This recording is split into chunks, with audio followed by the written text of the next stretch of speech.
बिस्मिल्लाहिर्रहमानिर्रहीम। अस्सलाम वालेकुम नाजरीन, आप यूट्यूब चैनल देख रहे हैं। मैं इमरान खान हूँ। नाजरीन, एक सबसे पहले तो वो खबर ले लें जो मैंने आपको बताया था कि इमरान खान साहब का केस लगा हुआ है इस्लामाबाद हाई कोर्ट में। उनके वकला ये कह रहे थे कि इमरान खान साहब को अगर आज बेल मिल जाती है, और ये कोई मसला नहीं है, उन्होंने ये दावा किया था कि अगर ये बेल मिल जाती है तो फिर इमरान खान साहब को कोई रोक नहीं सकता, वो आज रिहा हो जाएंगे। लेकिन हुआ क्या, जिसका खदशा था, जो मैंने आपसे कहा था कि जब तक इस्लामाबाद हाई कोर्ट में चीफ जस्टिस सरफराज डोगर साहब हैं, एस्टेब्लिशमेंट को या इमरान खान के दुश्मनों को कुछ भी फिक्रमंद होने की ज़रूरत नहीं है, क्योंकि डोगर साहब किसी भी लेवल तक जाएंगे एस्टेब्लिशमेंट को सर्व करने के लिए, ऐसा अब दिखाई देता है। हुआ ये कि जब इमरान खान साहब के केस की समाअत हुई, सबसे पहले तो ये है कि बाहर कर्फ्यू लगा दिया गया। इस्लामाबाद हाई कोर्ट में ऐसा लगता है कि मार्शल लॉ लग गया, और बाहर इजाफी नफरी पुलिस की तैनात, खारदार तारे और बड़ा बंदोबस्त किया गया। सहाफ़ियों को और वकला को भी अंदर जाने से रोका जा रहा था। बहरहाल कुछ सहाफ़ी जो अंदर गए, उनमें समी इब्राहिम साहब थे और दीगर कुछ और सहाफ़ी थे। वो वहाँ पे अपना वीलॉग रिकॉर्ड कर रहे थे। जब वो अंदर अपनी खबरें देने में मसरूफ़ थे तो अमला आ गया और सिक्योरिटी वालों ने आकर उन्हें कहा कि जनाब, आप यहाँ पे रिकॉर्डिंग नहीं कर सकते। अब ये अदालत के बाहर वाला एरिया है, अहाते के तो अंदर है, सिक्योरिटी से अंदर है, लेकिन ये अदालत का वो एरिया है जहां पे नॉर्मली रिपोर्टर्स खड़े होकर अक्सर बातचीत करते हैं, और ये एक रूटीन है। वहां पे उन्हें कह दिया गया, जी आप यहां पे काम नहीं कर सकते। उन्होंने कहा, क्यों नहीं कर सकते जी? एसपी साहब का हुक्म है। उन्होंने कहा, जी एसपी साहब तो नहीं, यहां पे तो अदालत है, तो यहां तो जज साहब का हुक्म होगा। जी जज साहब ने कह दिया यहां कोई काम नहीं कर सकता। तो एक अजीब मार्शल लॉ लगा दिया गया। इसी हाई कोर्ट से इमरान खान साहब, जो साबिक वजीर आजम है, उन्हें इसी अहाता अदालत से जबरी तौर पे अगवा किया जा सकता है। रेंजर्स वाले आके वो ये कर सकते हैं, लेकिन मीडिया यहां पे कवरेज नहीं कर सकता। ये मार्शल लॉ है और कुछ नहीं है।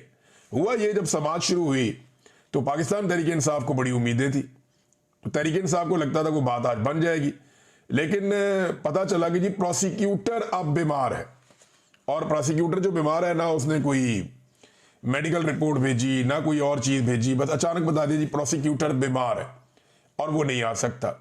नॉर्मली ये होता है, कोई बीमार हो तो जज एक आधे दिन की, 2 दिन की तारीख दे देता है कि ठीक है भाई, कल आके पेश हो जाए, नहीं तो अपनी मेडिकल रिपोर्ट लेकर आए, नहीं तो फिर आप उनकी जगह किसी और को बोले वो पेश हो जाए। सरकारी है ना, तो सरकार का काम नहीं रुकता होता है। एक प्रोसिक्यूटर बीमार है, दूसरा आ जाता है। लेकिन पता चला जनाब के प्रोसिक्यूटर बीमार है, और उसके बाद इस बीमारी की बुनियाद पर जज साहब ने कहा, जी आज तो समाअत नहीं हो सकती। तो हम आपस में मशवरा करते हैं, मशवरा करके 5 मिनट में आपको बताते हैं अब करना क्या, अगली तारीख कौन सी है। तो वहां जो रिपोर्टर मौजूद थे, बाकी सबको लगा कि 1-2 दिन की तारीख दे देंगे जज साहब, बहुत ही कोई गेम डाल दी तो 3-4 दिन की, 5 दिन की दे देंगे। लेकिन जस्टिस डोगर साहब अंदर गए और चेंबर में जाने के बाद जब तारीख दी, पहले ही ये केस 8-9 महीने के बाद लगा है। 8-9 माह के बाद लगने वाले केस को एक मरतबा फिर एक लंबी तारीख दे दी गई, 3 हफ्तों की। ये है जनाब इस्लामाबाद हाई कोर्ट में इंसाफ की सूरत हाल। अगर कोई रिटायर्ड जर्नैल आ जाए ना, तो 24 घंटों में ऑन डिमांड, यानी मनपसंद फैसला इंसाफ की सूरत में यह अदालत मुहैया कर देती है। अदलिया ऐसा लगता है कि दुकान की तरह काम कर रही है, जहां पे मुनाफा देखा जाता है, जहां नफा और नुकसान देखा जाता है कि जनाब जिस चीज में नफा है वो कर दो, जिसमें नुकसान होता है वो ना करो। और एस्टेब्लिशमेंट की गुलामी के साथ जजेस ऐसा लगता है काम कर रहे हैं। बड़ी बदकिस्मती है ये बात करना, लेकिन ये बात हो रही है। तो मैं आपको बता रहा हूं, इमरान खान साहब के ऊपर देखिए ना, एक और मामला भी है। ये सिर्फ एक केस नहीं है। जो तोशा खाना में इमरान खान साहब की बरीयत की दरखास्तें हैं, वो अब मुकर्रर की गई 7 अक्टूबर तक के लिए। यानी बरीयत की दरखास्तें 7 अक्टूबर तक के लिए मुकर्रर कर दी गई। वो इमरान खान साहब ने और उनकी वाइफ ने पहले ही किया हुआ था कि ये केस रोके, इसमें तो बरीयत बनती है। लेकिन वो 7 अक्टूबर, यानी अब हमें जो एक टाइमलाइन मिल रही है वो ये बता रही है कि 7 अक्टूबर से पहले पहले इमरान खान और बुशरा बीबी को सजा सुना दी जाएगी तोशा खाना 2 में। उसके बाद 7 अक्टूबर वाला मामला भी इधर उधर हो जाएगा, और अगला केस कौन सा आ जाएगा? वो आ जाएगा अलकादर वाला, जो लग जाएगा इस्लामाबाद में हाई कोर्ट में, और फिर उसके अंदर इमरान खान साहब को बेल दे दी जाएगी। लिहाजा इमरान खान साहब को अंदर रखने का पूरा बंदोबस्त पाकिस्तान की मिलिट्री एस्टेब्लिशमेंट ने किया हुआ है। इमरान खान साहब की जो वीडियो लिंक पे समाअत होती है ना, उस हवाले से भी एक डेवलपमेंट है मेरे पास। अब ये देखें आपके हालात कहां पहुंच गए हैं, और ये कह कौन रहा है? ये सलमान अकरम राजा साहब बता रहे हैं कि जनाब हमारे साथ हो क्या रहा है। वीडियो लिंक पे इमरान खान साहब की जो समाअत हो रही थी उसके खिलाफ एक दरखास्त दायर कर दी थी पाकिस्तान तहरीक इंसाफ के इमरान खान साहब के वकला ने। अब वो समाअत होनी थी।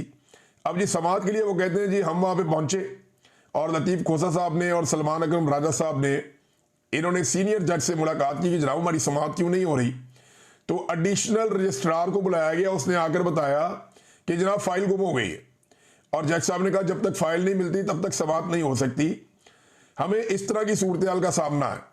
यानी आप अंदाजा करें कि कहीं पे प्रोसिक्यूटर बीमार हो जाता है, कहीं पे फाइल गुम हो जाती है, कभी जज बीमार हो जाता है, कभी जज छुट्टी पे चला जाता है।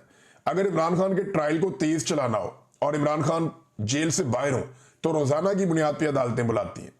लेकिन अगर इमरान खान साहब के मामलात को लटकाना हो तो ये सारे काम भी हो जाते हैं। कभी रात को 12-12 बजे तक मिलिट्री एस्टेब्लिशमेंट के इशारों पे केसेस चलाए जाते हैं, जेल के अंदर ट्रायल किए जाते हैं और कभी जजेस 6-6 महीने 8-8 महीने केस सुनने के लिए मुकर्रर ही नहीं करते। ये इमरान खान साहब को अंदर रखने के लिए एक साजिश के तौर पे पूरा निजाम काम कर रहा है और हम ये होते हुए देख रहे हैं। ये तारीख का हिस्सा बन रहा है और अदलिया की तारीख मसख हो रही है। इस पे जो गोल मेज कॉन्फ्रेंस वकला की होनी थी सुबह, वहां पे बड़ी पुलिस भेज दी गई और वहां पे भी बड़ा दबाव बनाया गया जनाब कि ये गोल मेज कॉन्फ्रेंस जो है वो उसको सबोटाज किया जाए। लेकिन फिर वकला बैठे, ये सीनियर तरीन वकला हैं, इनमें ज़्यादातर वो हैं जो सुप्रीम कोर्ट बार एसोसिएशन के सदूर भी रह चुके हैं, जो जर्नलिस्ट कवर करते हैं सुप्रीम कोर्ट को और हाई कोर्ट्स को। सीनियर तरीन सहाफ़ी वो भी वहाँ मौजूद थे, सदीक जान साहब थे, मुतीउल्लाह जान साहब थे, बाकी साकिब बशीर साहब गालिबन और बाकी जितने भी सीनियर जर्नलिस्ट हैं वो यहाँ पे मौजूद थे। इन सहाफ़ियों ने भी वहाँ पे बातचीत की। इस गोल मेज कॉन्फ्रेंस से सहाफ़ियों ने भी खिताब किया क्योंकि वो अदलिया को कवर करते चले आ रहे हैं और वो इसका एक हिस्सा है।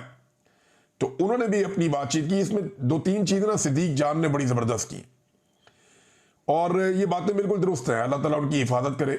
नंबर 1 उन्होंने कहा जी कि अब पहले तो ये होता था ना वकील अच्छा कर लो, फिर होता था जी वकील करने की क्या ज़रूरत है, आप जज ही कर लें। तो अब जनाब कहा जाता है कि सेक्टर कमांडर के साथ आपका ताल्लुक हो तो फैसला आपके हक में आएगा। ये अदलिया की टोटल औकात रह गई है कि एक कर्नल या ब्रिगेडियर रैंक का बंदा जो है वो अब जजों की जो उनको बताएगा फैसला क्या करना है। ये हालात पैदा हो गए।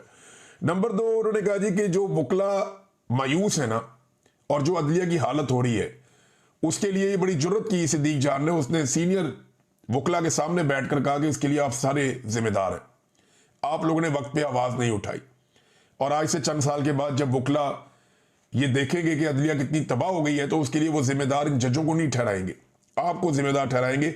ये जिम्मेदारी आपके कांधों पर है और ये गोल मेज कॉन्फ्रेंस यहां करने की बजाय आपको सुप्रीम कोर्ट ऑफ पाकिस्तान के दरवाजे पे होना चाहिए था, वहां पे ये बात करनी चाहिए थी। बड़ी इंपॉर्टेंट चीजें सदीक जान साहब ने कही। मुतीउल्लाह जान साहब ने बताया कि अदलिया पे किस तरह का खिलवाड़ हो रहा है और इसके अलावा जो है वो एक स्टेटमेंट है, ये बड़ा इंपॉर्टेंट है। ये स्टेटमेंट है जनाब हामिद खान साहब का।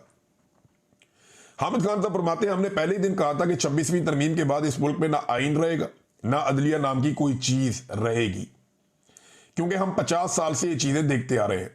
जनरल अयूब, ज़ियाउल हक और जनरल मुशर्रफ जैसे हमने अदवार देखे हैं, लेकिन ये जनरल इनसे भी 2 कदम आगे है जो इस वक्त है, ये जनरल आसिम मुनीर वगैरह। इंतजामिया चाहे सदर है या वजीर आजम, ये जर्नल्स के इशारों पर नाचने वाले पपेट्स हैं। ये जनाब एडवोकेट हामिद खान साहब ने कहा। बाकी तकारीर भी आ रही हैं, मैं इसकी जो एलामिया आएगा वो आपको नेक्स्ट वीलॉग में पढ़ के मैं सुनाऊंगा। ये गोल मेज कॉन्फ्रेंस एक डेवलपमेंट है और मामला यहां रुकेगा नहीं, मामला आगे बढ़ेगा और हम बढ़ता हुआ देखेंगे भी। नाज़रीन, इमरान खान साहब की 2 बड़ी इंपॉर्टेंट चीजें अडयाला जेल से बाहर आई हैं, दोनों मैं आपके सामने रख देता हूं। एक तो इमरान खान साहब ने खुलकर अपने ट्विटर अकाउंट के बारे में मौक़िफ़ दिया है। देखिए, पाकिस्तान तहरीक इंसाफ के भी कुछ लोग हैं जो इमरान खान साहब की पार्टी के हैं, जो इमरान खान साहब के नाम पर वोट लेते हैं। वो लोग भी आजकल इमरान खान साहब के ट्विटर अकाउंट पे हल्की हल्की ढोल की थाप पे तनकीद कर रहे हैं। वो ये कहते हैं कि यहाँ मोहतात होना चाहिए, ये होना चाहिए, वो होना चाहिए। सबकी अपनी एक पॉलिटिकल ओपिनियन है और सबको अपनी अपनी बात कहने का हक है। ऐसा नहीं है कि कोई बात अगर गलत है तो उसको कहने का हक नहीं है। हो सकता है कि उस आदमी के नजदीक वो बात ठीक हो, लेकिन इमरान खान साहब का क्योंकि अपना ट्विटर अकाउंट है, एक्स का अकाउंट के वो खुद मालिक हैं, तो बताएंगे तो वही ना कि उन्होंने उसके साथ क्या करना है। असल स्टेटमेंट तो इमरान खान का है। इमरान खान साहब से जब जेल में एक सहाफी ने यह सवाल किया उनके ट्विटर अकाउंट के हवाले से, तो इमरान खान साहब का जो जवाब है ना वो बड़ा तगड़ा था। अडियाला जेल में एक सहाफी ने सवाल किया कि आपका ट्विटर अकाउंट कौन चला रहा है? आपका ट्विटर अकाउंट रियासत के खिलाफ बयानियां बना रहा है, अल्फाज बहुत सख्त होते हैं इस ट्विटर अकाउंट में। तो इमरान खान साहब ने सहाफी के सवाल पर जो जवाब दिया, उन्होंने कहा मेरा अपना अकाउंट है, मैं जो पैगाम भेजता हूं वही पैगाम मेरे अकाउंट से जारी किया जाता है। क्लियरिटी है कि जो मैं भेजता हूं वही पैगाम मेरे ट्विटर अकाउंट से जारी किया जाता है। मैं कोई आसिम मुनीर का गुलाम हूं, मैं एक आजाद इंसान हूं, मेरा जो दिल करेगा मैं वो बोलूंगा। अब ये मेरा पैगाम चला देना, मेरा ट्विटर अकाउंट है, जो मेरा दिल करेगा मैं चलाऊंगा। फिर इमरान खान ने उस सहाफी को चैलेंज किया, अब मेरा ये पैगाम चला देना, हिम्मत है चला सकोगे मेरा पैगाम? तो सहाफी बेचारे कहां चला सकते हैं, खबर ही बाहर नहीं निकलती। वो बेचारा सहाफी बाहर आके चुप करके बैठ गया, उसने कहा बात ही ना बात किसी को पता चले। तो इमरान खान की बहन ने और बाकी लोगों ने बाद में कंफर्म किया कि जनाब इनके साथ ये हुआ है वहां पे जेल के अंदर। तो जेल